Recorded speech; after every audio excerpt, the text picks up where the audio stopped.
साथियों नमस्कार, स्वागत है आप सभी का एक बार फिर से अपने कलम चैनल पर। दोस्तों हमारी बात करिए हिंदी में हमारा टॉपिक चल रहा है अव्यय। अव्यय में हम पीछे की 2 क्लास छोटी इसमें हम आराम से बात कर चुके हैं। पहले बात की हमने अव्यय किसे कहते हैं, क्या है अव्यय, और उसके साथ में हम बात की क्रिया विशेषण की। उसके बाद हम बात की आराम से संबंध बोधक अव्यय। आज हम टॉपिक लेंगे समुच्चय बोधक और विस्मयादि बोधक, दोनों की हम एक साथ बात करेंगे। पहले हम बात करेंगे समुच्चय बोधक, उसके बाद में विस्मयादि बोधक। उसके बाद हम छोटा सा टॉपिक देखेंगे निपात। निपात क्या है, यहां से सवाल बन सकते हैं समुच्चय बोधक और विस्मयादि बोधक से भी। दोस्तों ये क्लास सभी भर्तियों के लिए है। आप किसी भी भर्ती की तैयारी कर रहे हैं, सेकंड ग्रेड हो, रीट हो आदि, आप सभी को पता है। आपके सिलेबस में यदि हिंदी है तो आप क्रम से वीडियो देखते जाइए। पहले कमेंट में एक लिंक दिया हुआ है टेलीग्राम का, और उसके बाद में लिंक दिया हुआ है आप पीछे की क्लासें हैं क्रम से प्लेलिस्ट जो बनी है, उस प्लेलिस्ट का क्रम से कहाँ पे लिंक है पहले कमेंट में, तो आप वहां से देख सकते हैं। और टेलीग्राम अपना ग्रुप है अपनी कलम नाम से, वहां पे जरूर जुड़े, सर्च कराकर आप वहां पे जुड़ सकते हैं। देखिए समुच्चय बोधक और विस्मयादि बोधक की बात करेंगे, उससे पहले वीडियो को इस क्लास को शेयर कर दें सभी के साथ और लाइक करें। चैनल पर आप नए हैं तो सब्सक्राइब कीजिए और बेल आइकन दबा लीजिए, जिससे सभी क्लासों की सूचनाएं आप तक पहुंचती रहे। समुच्चय बोधक, देखिए समुच्चय बोधक सबसे पहले इसकी बात करेंगे। हमने बात की संबंध बोधक की। संबंध बोधक क्या था, एक वाक्य में 2 संज्ञा शब्दों का आपस में, संज्ञा सर्वनाम जो भी शब्द है उसका आपस में संबंध स्थापित करे तो वो कौन सा संबंध बोधक अव्यय है। लेकिन यहाँ पे समुच्चय बोधक क्या है, समुच्चय बोधक 2 वाक्यों का, जहां पे 2 वाक्यों का संबंध स्थापित करे। यहाँ पे तो बात थी 2 संज्ञा शब्दों की या सर्वनाम आदि की, जहाँ पे वाक्य में संज्ञा शब्दों का संबंध स्थापित करिए तो संबंध बोधक। लेकिन 2 वाक्यों का, 2 पदों का, 2 वाक्यांशों का संबंध स्थापित करिए तो वो कौन से हो जाएंगे, समुच्चय बोधक अव्यय हो जाएंगे। कैसे, दोनों का अंतर आप उदाहरण के माध्यम से समझिए। देखिए समुच्चय बोधक, कृष्ण बांसुरी बजाते थे। कृष्ण बांसुरी बजाते थे और गोपियां नाचती थी। ठीक है, कृष्ण बांसुरी बजाते थे और गोपियां नाचती थी, एक वाक्य है। ठीक है, यहां पे देखिए जो और आया है ये इन 2 वाक्यों को, ये इन 2 वाक्यों को जोड़ने का काम कर रहा है। कृष्ण बांसुरी बजाते थे, एक काम अलग है और एक काम अलग है गोपियां नाचती थी। ये दोनों काम अलग अलग हैं, 2 अलग अलग वाक्य हैं, लेकिन वो जोड़ कौन रहा है, ये और अव्यय। ठीक है, तो बात करें एक अंतर की बात करें, एक मैं सीधा उदाहरण लिख रहा हूं। हमने बात की कि राम के बिना लक्ष्मण वन नहीं जाएगा। राम के बिना लक्ष्मण वन नहीं जाएगा। तो यहाँ पे देखिए बिना जो है ये एक अव्यय है, यहाँ पे बिना क्या है, एक अव्यय है। यहाँ पे अलग अर्थ, हमें इसका अंतर पता लगाना हो तो क्या करना है कि राम के बिना, अब किसके बिना, एक तो ये हो गया, एक ये हो गया। देखिए राम के बिना, अब क्या राम के बिना, इसका अलग अर्थ नहीं लिख रहा, बिना लक्ष्मण नहीं जाएगा, किसके बिना नहीं जाएगा, मतलब एक पूरे वाक्य के बिना सही अर्थ नहीं निकल रहा। यहाँ पे अलग अलग वाक्य हैं। कृष्ण बांसुरी बजाते थे, अगर अगला नहीं हो, इससे अगला नहीं हो तो भी काम चल सकता है। कृष्ण बांसुरी बजाते थे, ये इससे अगला नहीं हो, जैसे गोपियां नाचती थी, अलग वाक्य है, अलग अर्थ निकलता है। लेकिन इसके बिना, मतलब एक वाक्य में यदि इसको हटा दिया जाए, अलग आगे वाले को हटा दिया जाए तो इसका कोई अर्थ नहीं रह जाता। तो यहाँ पे अलग सीधी सी बात है, संबंध बोधक वाक्य के शब्दों के जो संज्ञा शब्द है उसमें संबंध स्थापित करता है, और ये 2 अलग अलग वाक्यों को संबंध स्थापित कर रहे हैं, 2 पदों में संबंध स्थापित कर रहा है। देखिए कृष्ण बांसुरी बजाते थे और गोपियां नाचती थी, यहाँ पे 2 वाक्यों में संबंध स्थापित हो रहा है, तो कौन सा हो गया, समुच्चय बोधक अव्यय हो गया। मैं वहां आता परंतु साधन नहीं थे, या साधन नहीं था, कि आने का कोई भी साधन नहीं था। मैं वहां आता परंतु या लेकिन, मैं वहां आता लेकिन साधन नहीं था। मैं वहां आता परंतु मान लीजिए या लेकिन मान लीजिए, ये एक भी एक अव्यय है। मैं वहां आता लेकिन साधन नहीं था, इसलिए ये 2 वाक्यों में संबंध स्थापित कर रहा है कौन, लेकिन। ये क्या हो गया, समुच्चय बोधक अव्यय हो गया। तो समुच्चय का जो समुच्चय है उसका संबंध स्थापित करिए तो समुच्चय बोधक अव्यय। अब देखिए समुच्चय बोधक अव्यय है, इसके 2 उपभेद माने गए हैं। समझने के लिए आप आराम से 2 उपभेदों को देखिए आराम से। 2 उपभेद कौन कौन से हैं, मुख्य बातें हैं उसमें, वो हम बात करेंगे। तो देखिए संयोजक और विभाजक, समुच्चय बोधक के दो उपवेद संयोजक और विभाजक। इसके नाम से संयोजक मतलब जोड़ने वाला और विभाजक मतलब उसका विभाजन करने वाला, उसको दूर करने वाला।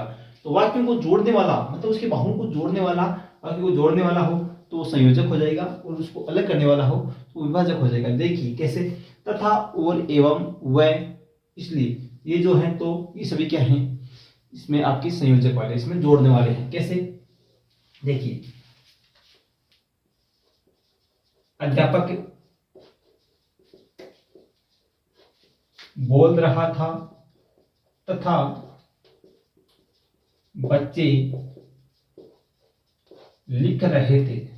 अध्यापक बोल रहा था तथा बच्चे लिख रहे थे। तथा और एवं, अध्यापक बोल रहा था और बच्चे लिख रहे थे। अध्यापक बोल रहा था एवं बच्चे लिख रहे थे। अध्यापक बोल रहा था और बच्चे लिख रहे थे।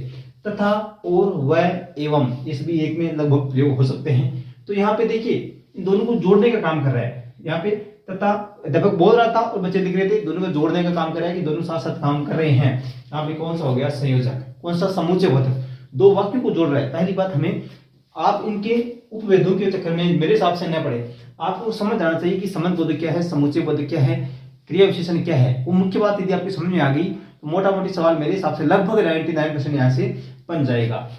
अब उसके अलावा आप डीपली पढ़ना चाहते हैं तो आप इसके उपवेदों को भी पढ़ सकते हैं। तो इसलिए देखिए, वह वहां जाता तो वह ऐसा करता, वह वहां जाता तो वह नाटक देखता, मतलब उसको जोड़ने का काम कि वह जाता तो जरूर देखता, इसलिए इसमें जोड़ने का काम। वह किसान खेत में बहुत काम करता है, किसान खेत में बहुत काम करता है इसलिए उसके खेत में फसल बहुत अच्छी होती है। तो यहाँ पे दोनों का काम, यहाँ पे जोड़ने का काम हो रहा है। किसान काम करता है ज्यादा इसलिए उसके खेत में फसल अच्छी होती है। यहाँ पे इसलिए तो इस प्रकार से आप वाक्य लिख सकते हैं। विभाजक, देखिए किंतु, परंतु, या, चाहे, अन्यथा, इस प्रकार के जो शब्द हैं जो वाक्यों को अलग करने का काम करे। एक दो वाक्यों को जोड़ तो रहे हैं एक प्रकार से, एक यही क्या है, समुच्चय बोधक है क्या कि दो वाक्यों को जोड़ने वाला ही है वैसे तो, लेकिन उसके भावों के बाद आप उसके वाक्यों को देखिए। यहाँ पे अध्यापक बोल रहा था, बच्चे लिख रहे थे, ये दोनों को जोड़ने का काम कर रहा है। लेकिन यहाँ पे क्या है, किंतु, परंतु, मतलब उसके भावों को अलग कर रहा है। कैसे, मैं वहां पे जाता, मैं, देखिए मैं भगवान के दर्शन करता, भगवान के दर्शन करता किंतु द्वार बंद थे, किंतु द्वार बंद थे। अब देखिए यहाँ पे दर्शन, ये क्या है, दर्शन हुए नहीं है। मैं वहां पे दर्शन करता लेकिन द्वार बंद थे, मतलब इस दोनों के भाव हैं, उसका जो कार्य है उसको अलग अलग कर रहा है। मैं वहां पे, मैं भगवान के दर्शन करता, किंतु, परंतु, लेकिन, इसमें आप एक में ही जोड़ सकते हैं। किंतु की जगह परंतु जोड़ दीजिए, लेकिन जोड़ दीजिए। मैं भगवान के दर्शन करता लेकिन द्वार बंद थे, मैं भगवान के दर्शन करता परंतु द्वार बंद थे, इस प्रकार से। ठीक है, या तुम ये काम करो या वो काम करो। यहाँ पे क्या हो गया, ये जो या आया है बीच में, दोनों को अलग अलग कर रहा है कि आपको या तो ये काम करना है या ये काम करना है। तो यहाँ पे आप या, तुम या तो पढ़ो या लिखो, तो इसमें मतलब इन दोनों वाक्यों को एक प्रकार से वाक्य को तो जोड़ रहा है, लेकिन उसको कामों को अलग है, जो क्रिया है उनको अलग अलग कर रहा है कि या तो आपको पढ़ना है या लिखना है, इस प्रकार से। अन्यथा, तो तुम चुपचाप रहो अन्यथा चले जाओ, मतलब ये काम करना है, या तो चुपचाप रहो या यहाँ से चले जाओ, अन्यथा चले जाओ। इस प्रकार से आप या, अन्यथा, चाहे है, वो इन वाक्यों को अलग अलग करने का काम कर रहा है। तो कौन से होगी, विभाजक के अंतर्गत आ गए। इस प्रकार से बात यही इतनी सी है समुच्चय बोधक के अंतर्गत, कि दो वाक्यों को जोड़ने का जो काम करे वो समुच्चय बोधक के अंतर्गत आता है। अब हम अगला टॉपिक हम लेते हैं। अगला जो भेद है अव्यय का, अगला भेद कौन सा है, विस्मयादि। चौथा भेद कौन सा है, विस्मयादि बोधक। अब देखिए विस्मय, विस्मय का मतलब क्या होता है, आश्चर्य। क्या होता है, आश्चर्य। इसका नाम आश्चर्य क्यों रखा, इसका पूरे भेद का नाम क्या है, विस्मयादि बोधक, विस्मयादि बोधक। अब देखिए इसको अलग अलग कीजिए, विस्मय आदि, विस्मय आदि। तो अब देखिए विस्मय आदि, विस्मय, घृणा, शोक, खुशी, हर्ष आदि, यही क्या है, विस्मय आदि। ये सभी इस भावों को प्रकट करे। इनका विस्मय, शोक, हर्ष, ये जो हैं, ये शब्द जो हैं, ये भाव हैं, ये इनका वाक्य से सीधा संबंध नहीं रहता। विस्मयादि बोधक अव्यय क्या है कि जिनका विस्मय, शोक, हर्ष आदि जो है इनका वाक्य से सीधा संबंध नहीं रहता, लेकिन जो बोलने वाला है उसके भावों को प्रकट करता है। उसकी भावनाएं क्या है कि वो खुश है, दुखी है, आश्चर्यचकित है, वो किस प्रकार से उसके भाव है उसको प्रकट करता है। वे सभी शब्द कौन से हैं? विस्मयादि बोधक अव्यय हैं। वो कौन से हैं? विस्मयादि बोधक अव्यय हैं जो वक्ता के, जो बोलने वाले के भावों को प्रकट करे। वाक्य से सीधा संबंध नहीं है, लेकिन बोलने वाले के भाव जो प्रकट करे कि वो आश्चर्यचकित है, सुख में है, दुख में है, वो किस प्रकार से है, बोलने की उसकी भावनाएं क्या है, वही क्या है? विस्मयादि बोधक अव्यय हैं। देखिए जैसे बात करें, वाह कितना अच्छा बोलते हो, वाह कितना अच्छा बोलते हो, तो उसको आश्चर्य हो रहा है कि बोलने की जो क्रिया है कितनी अच्छी हो रही है, तो वाह कितना अच्छा बोल रहे हो, तो कौन सा हो गया यहाँ पे? विस्मयादि बोधक अव्यय हो गया। हाय ये क्या हो गया? ये क्या हो गया? देखिए यहाँ पे दुख प्रकट हो रहा है कि हाय ये क्या हो गया। इस प्रकार से एक बोलने वाला की जो भावनाएं है वो प्रकट हो रही है यहाँ पे। आहा क्या स्वाद है।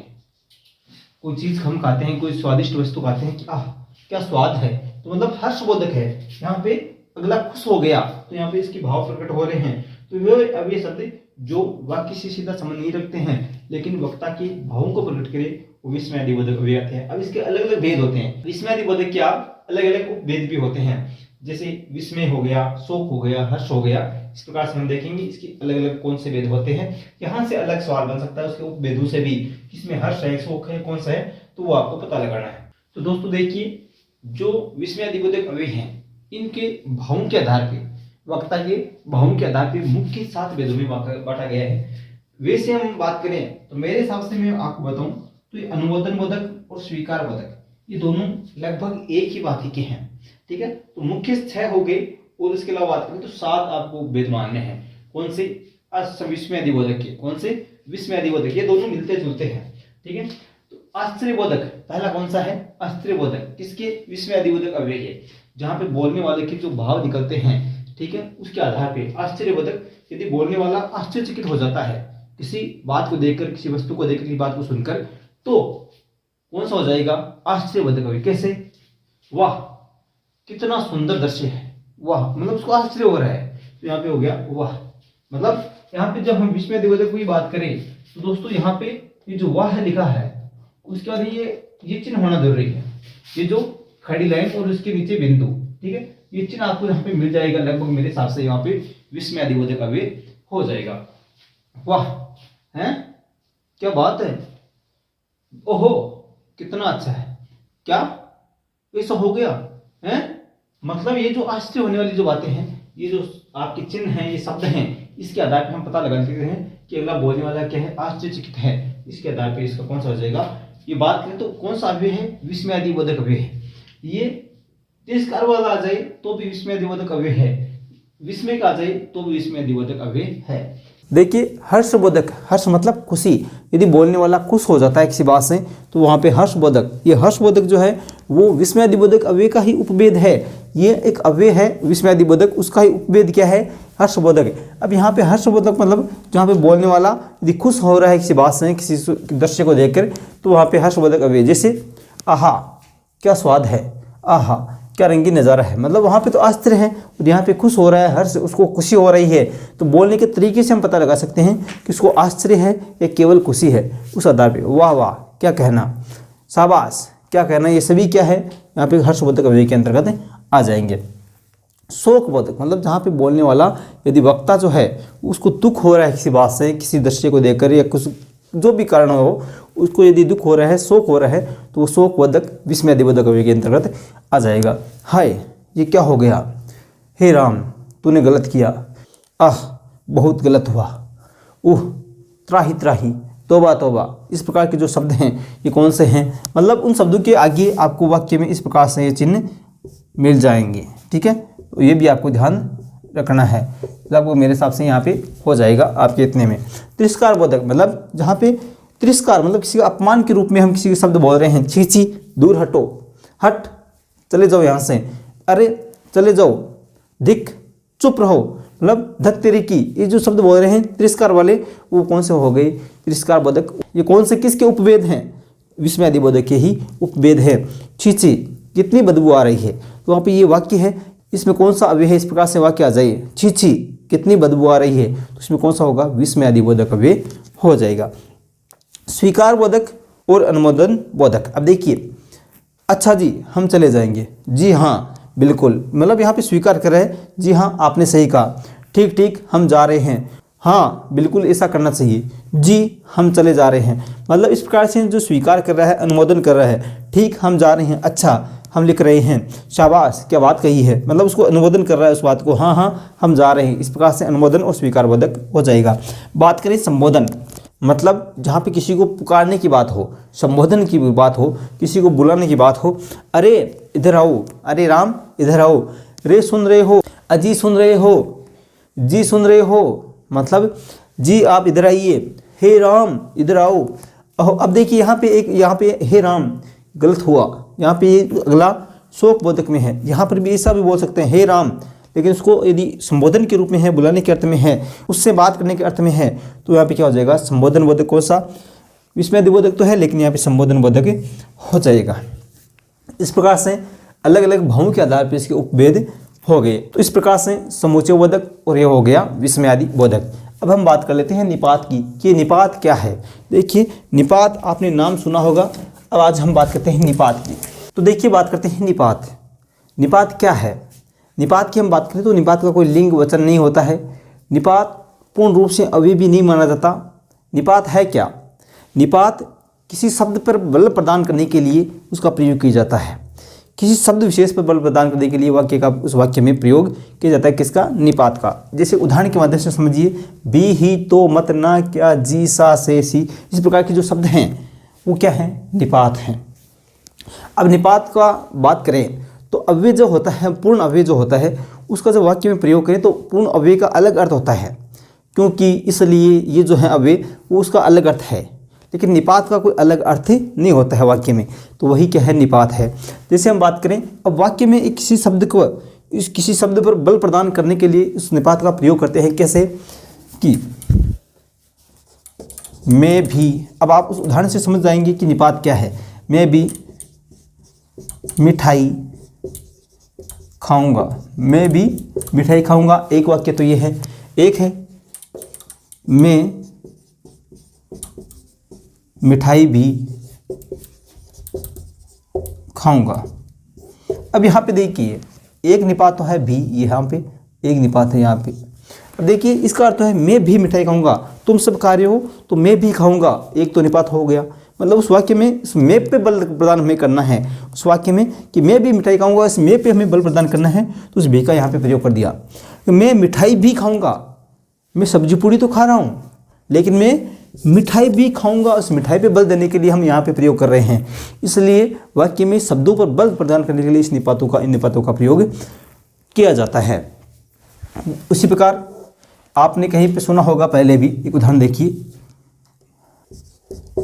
रोको मत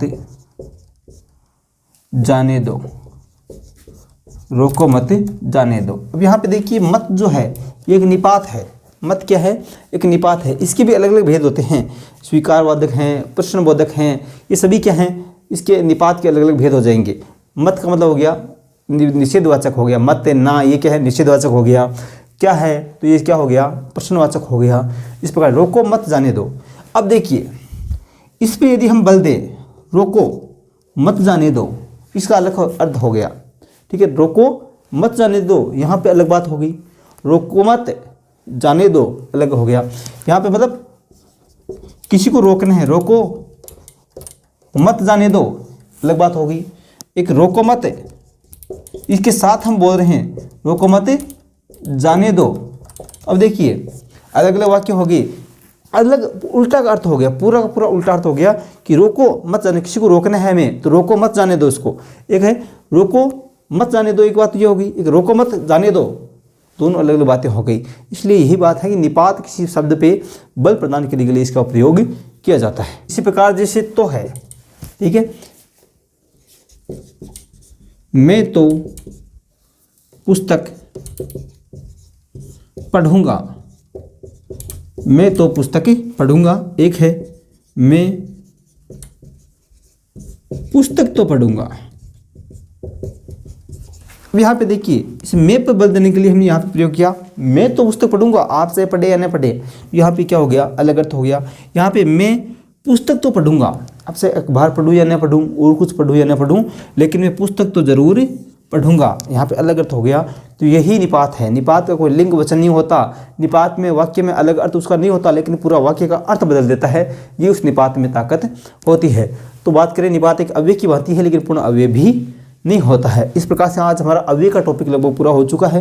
दोस्तों, यदि आपने क्रम से तीनों अव्यय के पार्ट देखे हैं, अव्यय फर्स्ट जिसमें हमने बात की क्रिया विशेषण, अव्यय सेकंड जिसमें हमने बात की संबंध बोधक, और अव्यय थर्ड इसमें बात की हमने समुच्चय बोधक, विस्मय बोधक और निपात की।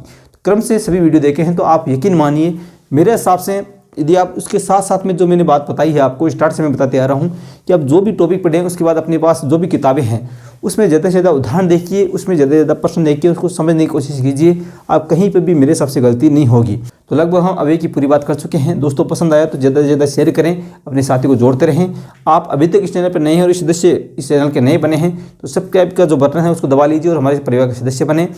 अलग आपके जो भी कमेंट हैं, कोई सवाल है, किसी भी प्रकार के कंपटीशन तैयारी को लेकर हो, अन्य हो, तो आप कमेंट कीजिए। हमारा जो सवाल जो आपकी सीरीज़ है उसमें आपके सवालों को उठाया जा सकता है, उसमें आपके जवाब दे दिए जाएंगे। ठीक है साथियों, मिलेंगे नेक्स्ट वीडियो में, तब तक के लिए जय हिंद, जय भारत, धन्यवाद।